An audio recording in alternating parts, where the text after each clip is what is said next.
Welcome back to my channel, Photogenic, and welcome back rin sa akin. I have been gone for 5 months. August pa yung last kong video, the one with the cats pa, and I apologize for that. Medyo naging busy lang. And as you can see, nag-iba nga yung itsura ko, stress and stuff. That's alright. And I'm here now. And ano nga ba topic natin today? Ang topic natin today, as you can see, ang ating favorite superheroes. So for our video for today, ang gagawin ko is to give you guys a quick history lesson. Superheroes 101. Saan nga ba sila nagsimula? Sino ang pinakauna? At bakit sila ganito kasikat ngayon? Kilala nyo ba si Iron Man, si Batman, or si Superman? Syempre kilala nyo yun.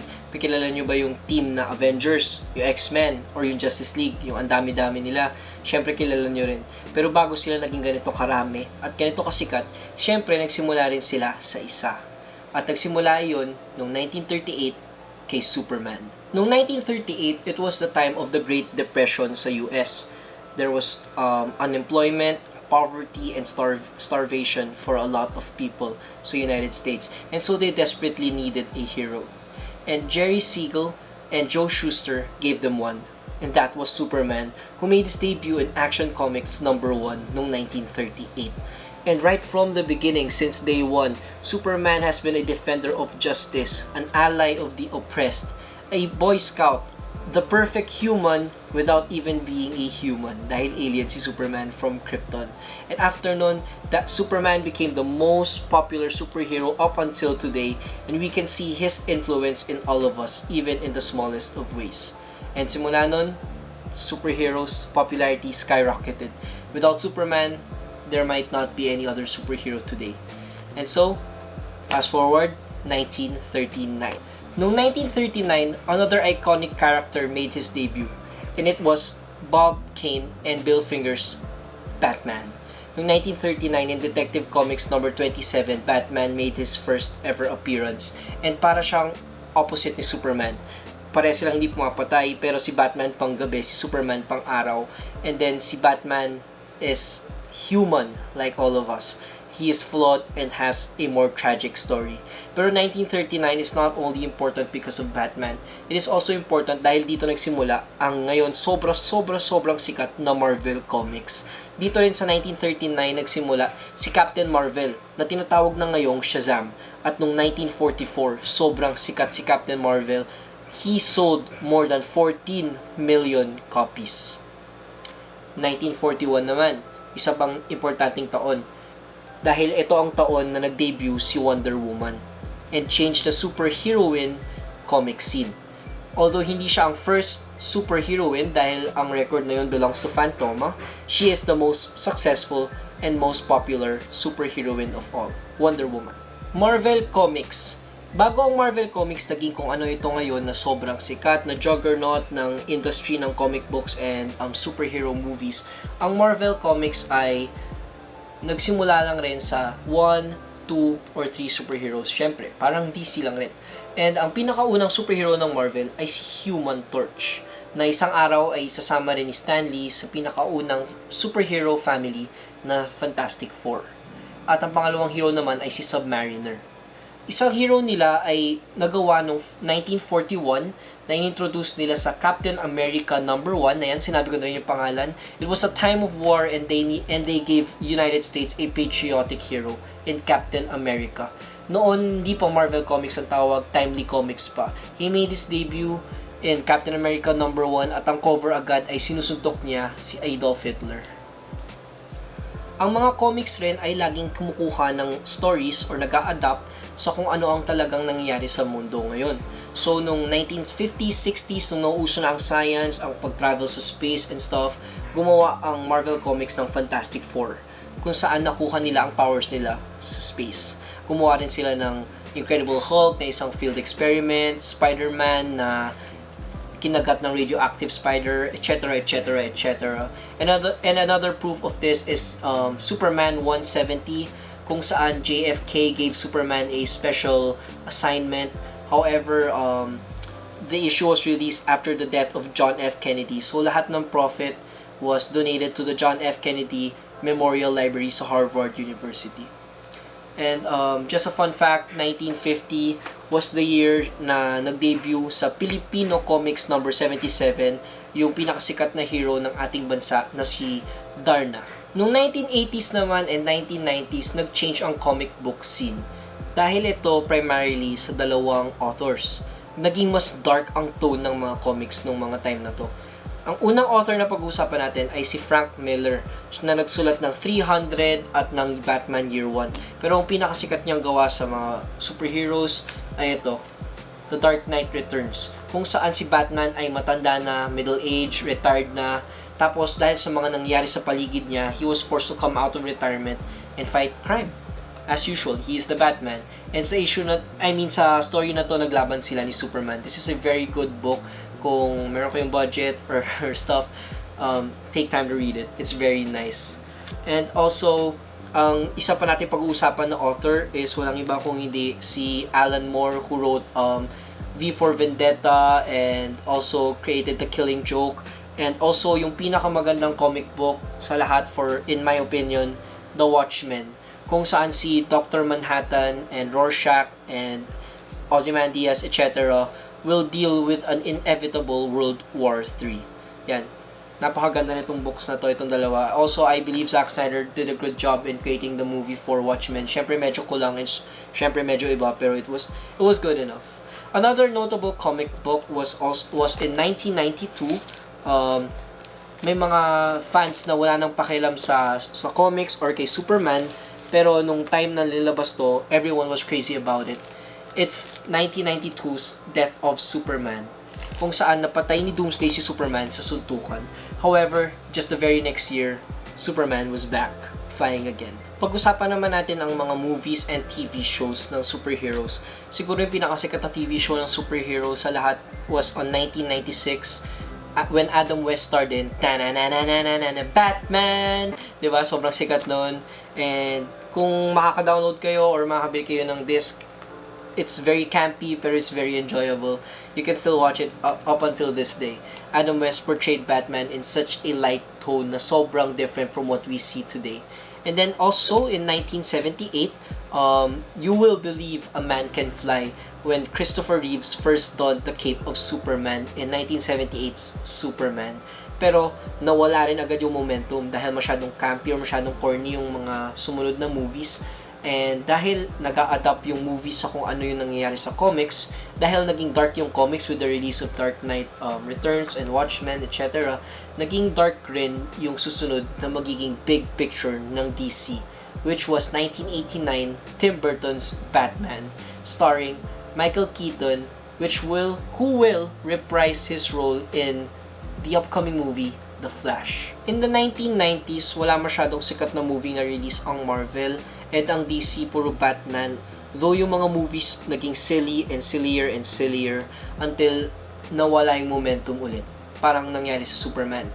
However, bumalik ang momentum ng superhero movies nung 2000 nung nirelease ang X-Men starring Hugh Jackman, Sir Patrick Stewart, and Sir Ian McKellen. X-Men was a proof that Hollywood can create good superhero team movies, and yung X-Men is the first modern day superhero movie.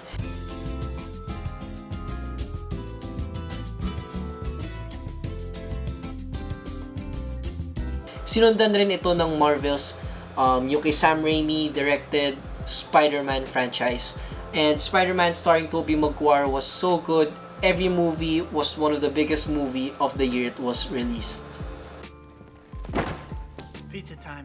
And habang ang Marvel nagfo-focus sa X-Men franchise and Spider-Man and a mediocre Fantastic Four movie franchise, ang DC naman gave us Christopher Nolan's Dark Knight trilogy, beginning with 2005's Batman Begins. This Dark Knight trilogy, highly influenced by Frank Miller's Batman Year 1 and Dark Knight Returns, is very good. And yung Dark Knight, the second movie, I believe is like the Empire Strikes Back of superhero movies.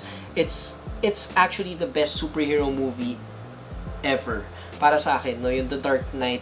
And Heath Ledger won Best Supporting Actor there, and I do believe the movie should have been nominated for Best Picture as well. And speaking of Joker, si Heath Ledger, Joker as a character, yung may pinakamaraming awesome actors na nag-portray sa kanya, right? Like Jack Nicholson, tapos Heath Ledger nanalo Best Supporting Actor, and then just last year portraying Joker was Joaquin Phoenix, and he also won the award Best Actor pa nga in the movie that was nominated for Best Picture.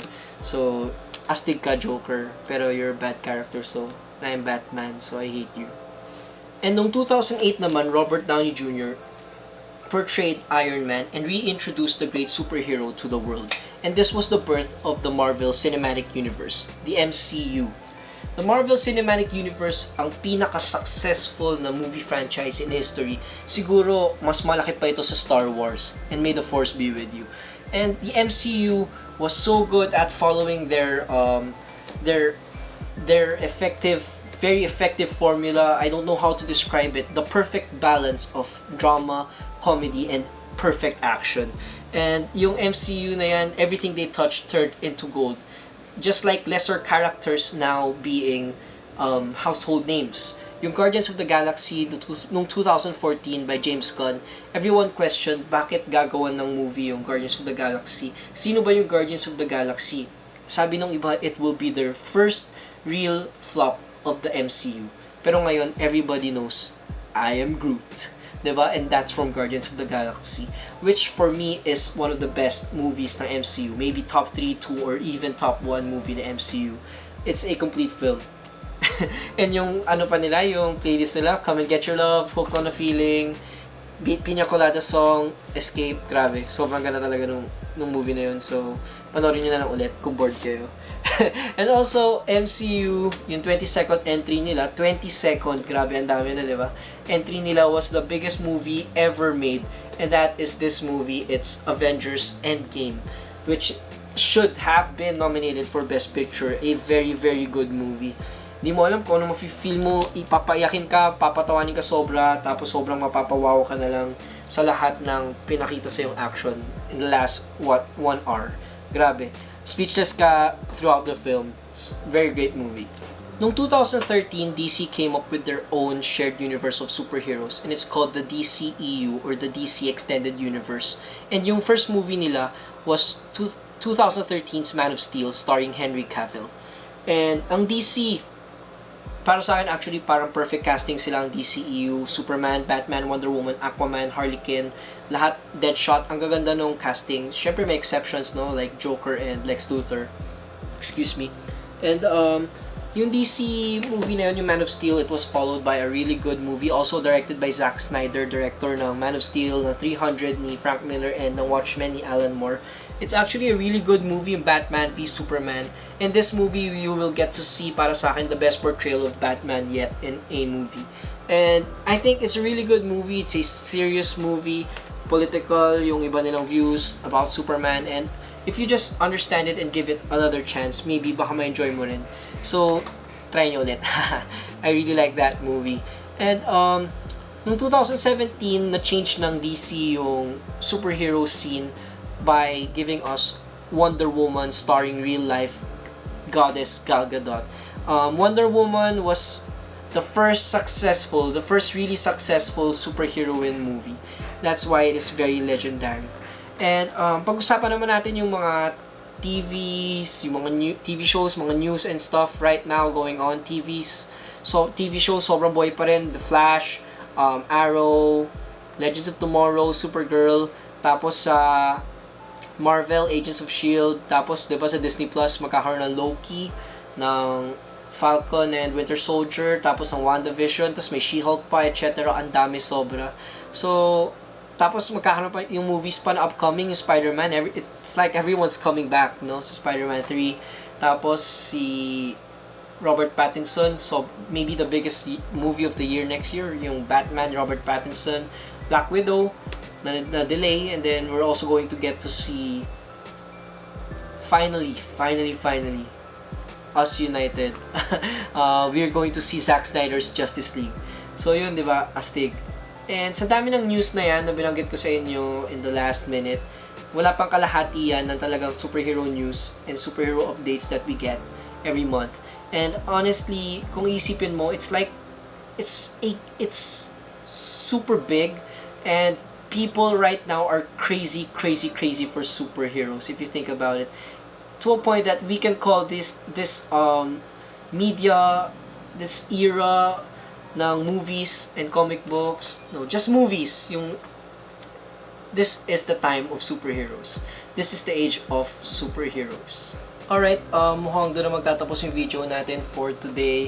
And I hope you learned a lot as usual. And I hope nag-enjoy kayo watching this video. Nag-enjoy ako in creating this. And I also learned a lot in the process of creating this video. And also, if I could just leave a short message for the viewers, ang masasabi ko lang is that I believe superheroes are here not just for our enjoyment, but superheroes are created and are here for us to idolize. So what I'm saying is, when we read these comic books or we watch movies, let's try not just to enjoy them, but to also, yung mga lessons nila that they give us, let's try to take that in with us. So what I'm saying is, let's try to be superheroes every day. Because in that way, we will be better people. And that's easy lang naman, di ba? It can be as simple as taking care of the environment, or as simple as being not a supporter of inequality, social injustice, and racism. It's as simple as being an ally of the oppressed, like Superman, or being a supporter of freedom. Ganun lang kasimple. So let's try to be better every day, and let's try to be superheroes every day. And by that way, we're making the world a better place. O, diba? Ang lalim ng message ko, pero totoo naman, ayos naman. Ayos naman, totoo naman eh. Pero yun nga, yun lang yung message ko. And also, I would like to thank everyone for watching this video. And a special shout out to my bro, Robert John Pangantihon. This video would not be possible without your help sa paggawa ng video na to. Thank you so much. And also, message niya sa mga viewers daw, please go vegan. Excuse me. And also, photogenic, yung Instagram account ko, photography account ko, photo_NICC, photogenic. Please subscribe na, please follow that Instagram. Lahat ng pictures ng mga toys na nandito sa video na to are taken by me. Action figures ko yun, and then most of them are posted on my social media account sa photogenic. So, please give that one a follow. And of course, please don't forget to click like and subscribe to this channel, and mag-comment na rin kayo down below, positive, negative, okay lang. Konti lang naman nagko-comment, so lahat yan mababasa ko anyway. So yun lang, please, thank you, and I hope again that you enjoyed this video, and I hope that you learned a lot as I did. And astig ba yung upuan ko today? Ang liit na. Talagang maliit lang yung upuan ko today para magkasya yung mga to, kasi marami, wala akong table na malaki sa room. yun lang, dami ko na sinabi. So thank you so much for watching, and I hope you enjoyed this video. I will be back, stay tuned. Thank you, bye bye.